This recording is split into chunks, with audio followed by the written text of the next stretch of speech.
Salut à tous, j'espère que vous allez bien. Alors je reviens vers vous pour parler d'une série que j'ai vraiment adorée. Mais pour vous parler de cette série, il y a tellement d'informations qui peuvent être vraiment très très importantes que je ne vais pas pouvoir tout vous dire sur cette vidéo. Donc en dessous j'écrirai quand même quelques infos supplémentaires. Donc cette série c'est His Dark Material. Alors His Dark Material, vous avez peut-être entendu parler sous un autre nom qui s'appelle La Croisée des Mondes. Alors La Croisée des Mondes, c'est de Philippe Pullman qui a écrit 3 bouquins. Donc il les a écrits entre 95 et 2000. Donc voilà, il a été récompensé pour ses livres. Il a eu donc il a pris 7 ans à faire tout ça quand même. Donc le mec, il a vraiment bien réfléchi à ce qu'il faisait. Et donc le premier c'est les Royaumes du Nord. Ensuite la Tour des Anges et le Miroir d'Ambre. Alors, pour tout vous dire, la première fois que je suis tombée dessus, c'était avec le film, qui est sorti en 2007. Donc le film, j'étais tombée dessus en changeant de chaîne, donc j'avais un petit peu raté le début, mais bon, j'ai quand même trouvé ça captivant. Donc je regarde, je trouve ça quand même bien, mais plein de questions sans réponse. Alors c'est le film avec Dakota Blue-Richard qui joue Lyra Belacqua. Il y a Nicole Kidman qui joue dedans pour Marissa Coulter et Daniel Craig qui joue Lord Asriel. Donc ils avaient fait exprès de choisir une actrice principale pas connue, mais les autres connues quand même. Donc du coup, moi personnellement je me suis dit Nicole Kidman ça peut être pas mal. Et parce que quand même, généralement, elle a des choix quand même qui sont intéressants dans ses films. Ce qu'il y a, c'est que le film a, pour moi, été un grand questionnement, parce qu'il y avait quand même des effets spéciaux sympas, c'était de la science-fiction, c'était quand même bien, mais il n'y a pas eu de suite. Déjà, on aurait dû avoir une suite, il n'y a pas eu. Et donc, par rapport à ça, le film a été inspiré donc du premier bouquin, donc l'écrivain a participé, il a un petit peu conseillé, il a écrit quelques scènes, mais pas plus que ça. Et en fait, il y a eu énormément de censure. C'est pour ça qu'on n'a pas réellement de réponse à nos questions, parce qu'en réalité, c'est très religieux. Et moi, ça m'a pas choqué tant que ça, en fait, parce que par rapport à la série, il n'y a pas de tabou, mais en vrai, c'est pas ce qui me vient en premier, c'est plutôt... Enfin, si par la suite, mais pas dans la saison 1, en fait.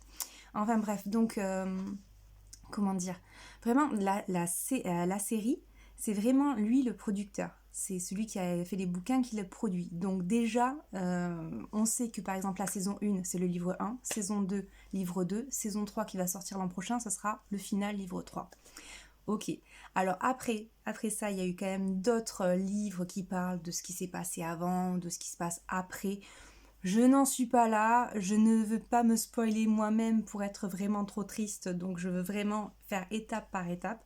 Même niveau renseignement, je me suis vraiment renseignée le moins possible sur la suite, mais je me suis quand même concentrée sur ce qui m'intéressait. Bref, donc de quoi ça parle? Ça parle de Lyra Belacqua, et aussi dans un autre temps, plutôt fin saison 1, début saison 2, sans vraiment spoiler, Will Parry. Mais on va pas trop parler de lui. Ok, voilà. Moi, je pense que si je fais une vidéo sur la saison 3, j'en parlerai encore plus. Bref, Lyra Belacqua, je vais y arriver, a été laissée par Lord Asriel dans un établissement pour la protéger quand elle était bébé.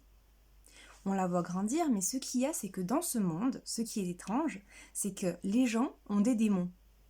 Mais pas des démons méchants. En fait, leurs démons, ce sont des animaux, ce sont leurs âmes à l'extérieur d'eux. Donc en fait, tant qu'ils ne sont pas passés par le rite du passage à l'âge adulte, leur démon peut changer. Et même Lyra, elle n'a pas envie que son démon change. Elle est habituée à être comme ça. Elle n'a pas forcément envie de ça. Alors par exemple, notre démon, ça peut être un petit lapin, juste après un petit oiseau ou un serpent ou n'importe, voilà. En gros, mais c'est quand même super intéressant parce que ça fait que la personne peut parler avec son âme en fait. Mais après, l'âme, donc le démon, peut également parler avec des personnes à l'extérieur. Mais tout en restant près d'elle, hein, tout en restant près de la personne. Bref. Donc, que vous dire? Donc après, en fait, il y a quand même, par rapport à la saison 1, des disparitions d'enfants. On ne sait pas trop ce qui se passe.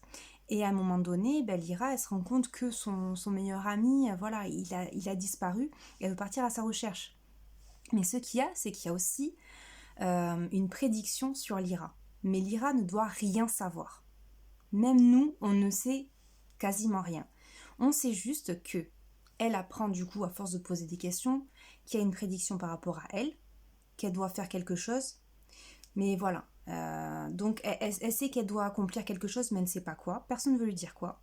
On sait juste que si elle apprend ce qu'elle doit faire, tout va échouer. Tout le destin qui lui est promis va échouer. C'est juste formidable. Alors cette série, les effets spéciaux sont magnifiques. Les acteurs jouent tellement bien que même Marissa Coulter, qui a son démon, qui est pas vraiment proche de son démon, ben moi personnellement ça me faisait de la peine pour son démon. Après franchement, je m'y attendais pas à la saison 1, j'ai pleuré. À la saison 2, j'ai pleuré. Je l'assume parce qu'elle est vraiment merveilleuse, mais elle est prenante, elle est captivante. Après, oui, il y a l'effet, sur la... Enfin, ça parle de religion, mais voilà, moi, je pense au destin, au parcours qu'elle traverse, et elle est guidée par la laitiomètre, parce qu'on lui a offert un laitiomètre en partant de l'établissement, mais ce qu'il y a, c'est qu'il y a qu'elle qui arrive à le lire. Donc, est-ce que ça fait partie de son destin de savoir lire la laitiomètre? On ne sait pas. Ou alors, on sait, vous verrez. La létomètre, c'est... en fait, dans le film, ça s'appelle la boussole d'or. Elle peut poser des questions, mais c'est pas non plus hyper explicite, quoi. En fait, elle a quelques réponses qui peuvent la guider. Voilà. Donc, il me tarde tellement de voir la saison 3 parce que je trouve que les acteurs jouent très bien. C'est vraiment, voilà, captivant, en fait. C'est là, on m'a même dit on m'a dit, mais vous êtes passionnée. Je dis oui, franchement, cette série, elle m'a tellement intéressée que j'ai fait plein de recherches derrière ça, et je trouve qu'elle mérite vraiment d'être connue parce que parce qu'elle est incroyablement bien faite, tout simplement. Donc voilà, je vous en ai dit le moins possible, mais en tout cas, vous pouvez savoir qu'il y a donc des démons, qu'il peut y avoir également des sorcières. Mais bon, c'est un peu en second plan. Il y a tout un parcours à faire pour arriver à un destin.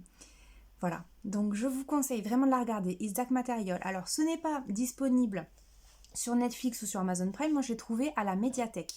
Mais les DVD sont voilà, disponibles à l'achat, ou peut-être que vous trouverez sur internet. En tout cas, je vous conseille réellement de la regarder, de prendre le temps. Les épisodes durent longtemps, mais ils en valent vraiment la peine. Vraiment, on voit même pas le temps passer tellement c'est bien. J'espère que la vidéo vous a plu. Si vous l'avez regardée, vous pouvez également commenter pour dire ce que vous en avez pensé. Et sinon, si ça vous donne envie de la regarder, je serais terriblement contente de voir que du coup j'ai partagé ça avec vous. Bon, n'hésitez pas à me donner vos avis. Salut!